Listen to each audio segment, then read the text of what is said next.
Should we salute Bastille Day? Allez, let's salute Bastille Day. So, cheers. Cheers.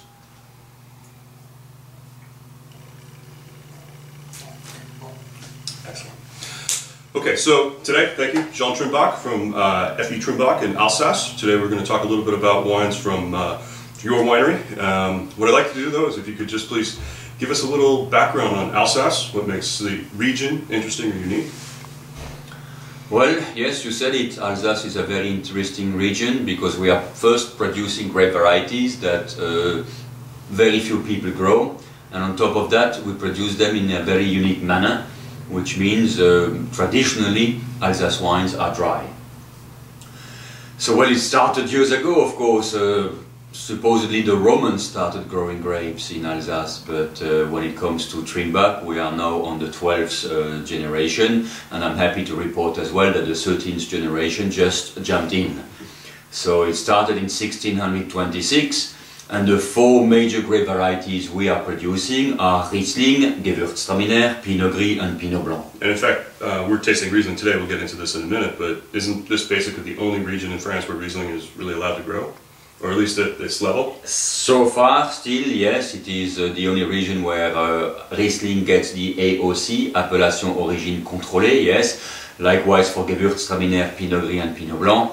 And we would like it to stay like that. Yeah, well, you have a little exclusive on the territory. So describe a little bit about the growing region itself. You know, some people might not be exactly familiar with where Alsace is located between basically France and Germany.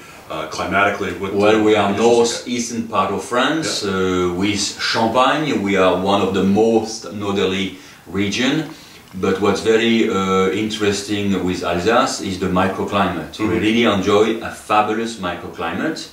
And Ribeauvillé, my town, is very close to Colmar. Colmar, wine capital of Alsace. And it says that Colmar is the second driest town in France, as dry as the Spanish border south, basically 1,000 kilometers south of Alsace. And what contributes to that unique climate? Thanks to the Vosges Mountains. We have the Vosges Mountains, which act like a natural barrier for all the rain and the winds coming from the west. And as a result, the rainfall in Alsace is quite limited, and we enjoy around 400 to 500 millimeters of rainfall per year, which is very small. And the grapes love it. The grapes need to suffer a little bit, and sometimes they suffer a little bit of the heat. But if they suffer, that means as well that the vines, the roots of the vines will go deeper into the soil.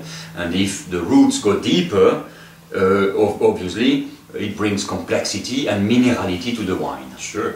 Okay, so we've got dry conditions here because of the Vosges Mountains, but we're also kind of in a northern climate. We're around 47 to 49 degrees latitude north, correct? Yes. And so, do you get cooling effect because of those northerly climates? Yes, we usually have a very long summer, which means picking towards mid-October, the end of October, which is great. So our grapes really enjoy a beautiful long time to polish the ripeness.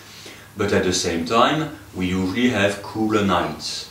So cooler nights preserve the acidity, preserve the freshness, which we need. Riesling obviously always have enough acidity, but we need good acidity in Pinot Gris, in Pinot Blanc and Gewürztraminer as well. So one of the benefits of that long growing season, I would imagine, and the dryness, you get nice dry weather in the autumn, and it allows you to kind of pick when you need to pick. Absolutely. As opposed to being forced to pick. In some other regions, such as Burgundy, you might get some rain and perhaps be forced to pick maybe a little early, or delay your picking and wait for things to hopefully dry out. So perfect weather conditions. As far as the bottle shape goes, I think a lot of people, especially in this country, look at the Rhine bottle and maybe associate that with German wines, and maybe automatically associate that with sweet wines, perhaps. You mentioned a second ago that your wines are basically all dry. Can you describe that effect as far as selling these wines in the market? You're right. I mean, when it comes to Riesling, needless to say that Riesling, the origin of Riesling is Germany. But we in Alsace inherited Riesling as well, and thanks to our microclimate, we are in a position to produce bone-dry Riesling. Now you're right, when it comes to the shape of the bottle, it's something that is ongoing, And yes, still sometimes people believe, oh my god, this could be a German Riesling, therefore it could be sweet, I don't like sweet wines, blah blah blah.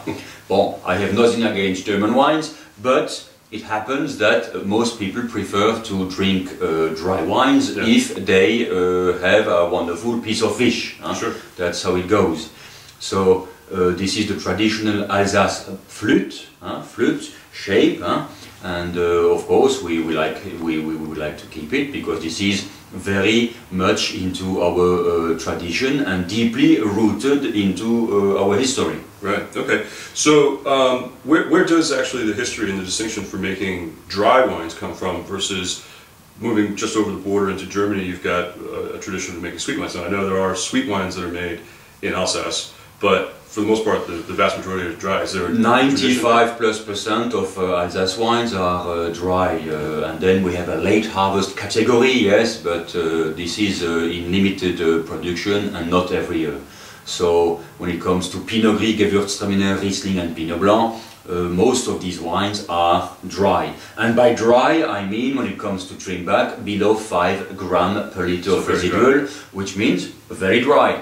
This Riesling, for instance, is as dry as a great Chablis Premier Cru or Chablis Grand Cru. Okay. It's as dry as a wonderful New Zealand Sauvignon Blanc. Same dryness, but of course we are enjoying a beautiful Riesling fruitiness on top of that. Absolutely. Which means that we are enjoying some touch of green apple, pink grapefruit, white peach, fresh apricot and so on. Nice, vibrant, lively, and I have to say that this is 2008 vintage, and 08 in Alsace has been an exceptional vintage. Here as well we are talking microclimate. 08 in Alsace is great, in the rest of France it's okay, but I don't think that Bordeaux will qualify 08 great. In Alsace it's great because we enjoy a great microclimate. We'll put that in perspective a little bit. How far away are you from Bordeaux?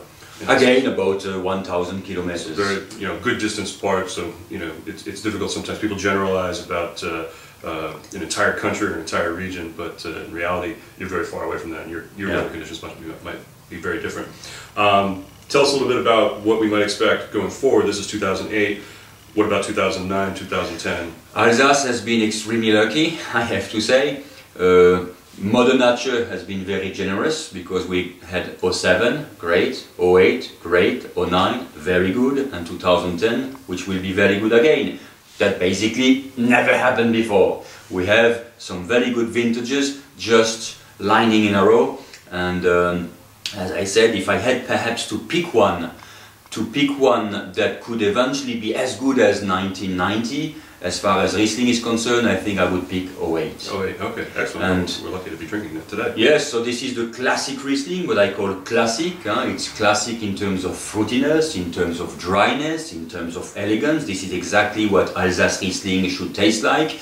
And so it's the classic Trimbach Riesling. And of course, the famous Riesling we are known for all over the world. Say, the signature of the house is the Riesling Frederick Emil.